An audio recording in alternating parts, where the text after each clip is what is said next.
She walked out wearing nothing but a simple white dress and old brown shoes. No manager. No backup dancers.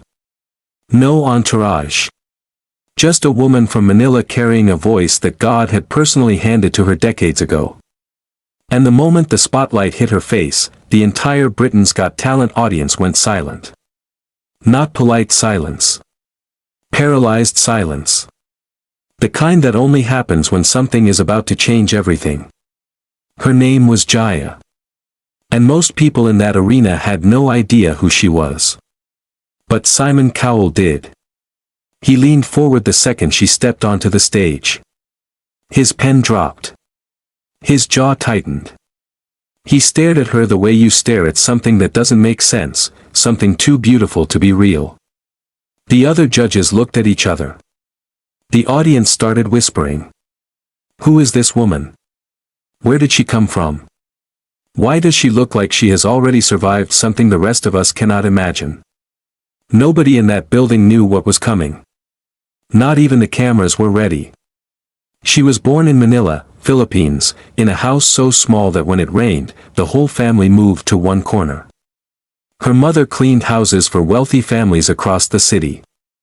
Her father drove a tricycle from 4 in the morning until the sun went down. Jaya grew up watching her parents sacrifice everything for a life that was still never enough. But there was one thing in that house that cost nothing. One thing that filled every corner and every crack in the wall. Music. Her voice. She started singing in church at the age of 5. The congregation would stop praying just to listen. Old women cried. Children stopped fidgeting. The priest once said that when Jaya sang, he felt like God was answering. She didn't understand what that meant as a little girl. She just knew that when she sang, people felt something real. And in a world that had taken so much from her family, giving people that feeling was the only power she had. By the time she was a teenager, she was performing in small clubs and local festivals across Luzon. She slept on floors. She ate one meal a day. She sang for crowds of 5 and crowds of 500 with the exact same intensity because she was not performing. She was confessing. Every note she released was a truth she couldn't say out loud any other way. Then the music industry found her. And for a moment, it felt like the dream was real. She released records. She sold out concerts. She became known across Southeast Asia as the Queen of Soul. Her voice was compared to Whitney Houston. Her passion was compared to Aretha Franklin. She stood on stages that once felt impossible. She held microphones that once felt like they belonged to someone else's life. And she sent money home every month so her parents would never have to worry again. But the industry is cruel. And fame in one part of the world means nothing in another. Contracts expired. Trends shifted. The style of music that made her legendary slowly stopped getting played on radio. New voices emerged. Younger faces took the spotlight. And Jaya, the woman who had given everything to her voice, found herself standing outside the very world she had built with her own hands. She didn't complain. She didn't beg. She went back to singing in smaller venues. She taught music to children who could not afford lessons. She took care of her aging parents with the same quiet dignity she had always carried. But inside, there was a grief that never left. The grief of a voice that still had so much to give in a world that had stopped listening. Her daughter was the one who submitted the application to Britain's Got Talent. Jaya didn't know until 2 weeks before the audition. She almost didn't go.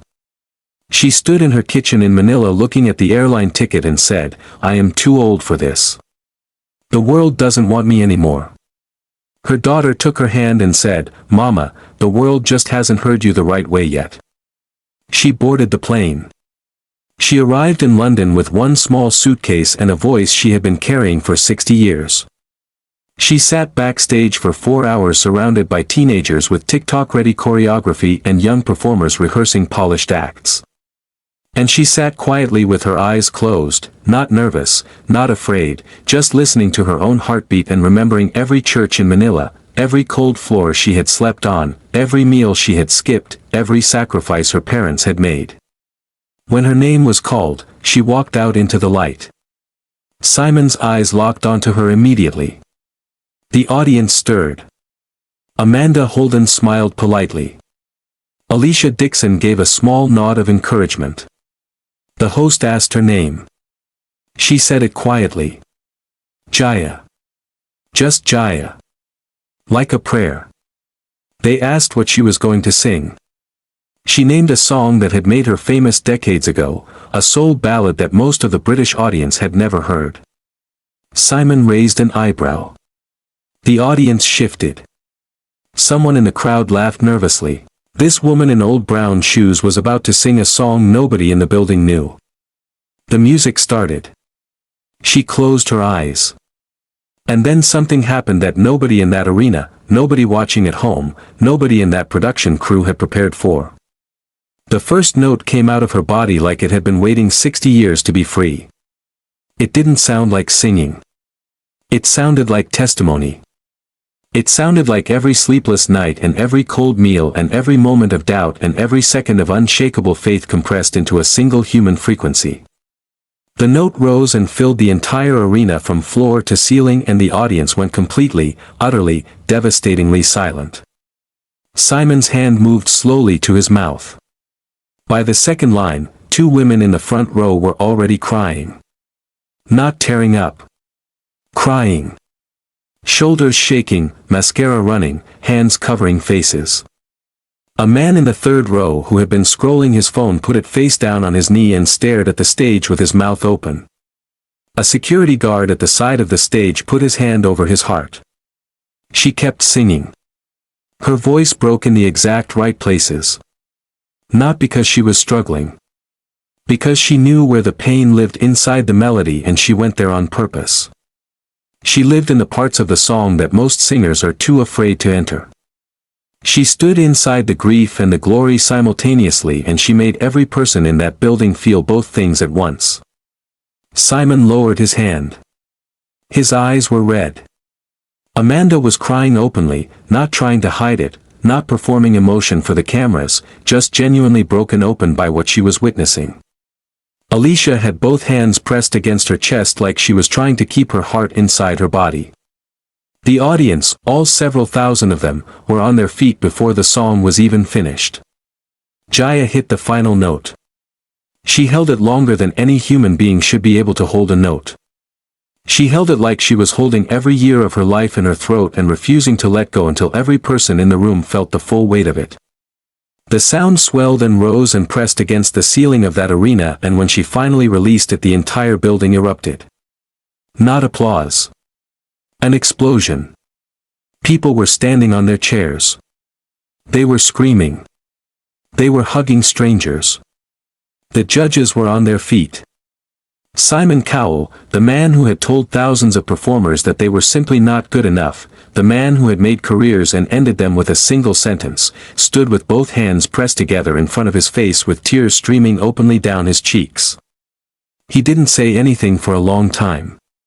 When the noise finally settled enough for him to speak, he lowered his hands and looked directly at her and said something so simple that it silenced the room all over again. He said, "I have been doing this for over 20 years. And I have never in my life felt something like that." Jaya stood in the spotlight. She did not smile the way winners smile. She did not pump her fist or raise her arms. She just pressed one hand over her heart and looked up at the ceiling of that arena as if she was sending something to someone who wasn't in the room. Her parents. Her daughter. Every church in Manila. Every cold floor. Every skipped meal. Every year the world forgot her name. Every sacrifice that had led, without her knowing, to this exact moment. The golden buzzer had not been pressed. But it didn't matter. Because what happened in that arena was not about a competition. It was about a woman who had carried a voice across an ocean and across decades and across heartbreak and across silence and had finally, at last, been heard. And Simon Cowell, who had seen everything and been moved by almost nothing, sat back down in his chair and wiped his face, and for the first time in 20 years of television, he had nothing left to say. The audience was still standing. Jaya was still crying. And somewhere in Manila, a daughter was watching on a small screen, both hands over her mouth, knowing she had been right all along. The world just hadn't heard her mama the right way yet. Until now.